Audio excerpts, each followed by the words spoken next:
itulah ini kan. Hari ini terakhir pendaftaran kan? Iya terakhir kan. Itulah.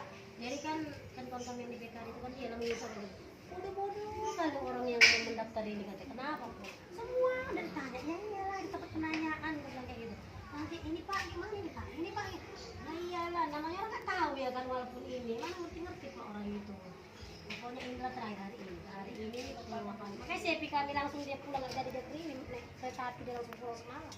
Jadi dia ke Jerman karena berkas dia kan baru akreditasi dia kan ada ambilnya. Inilah dia penguapan berkas.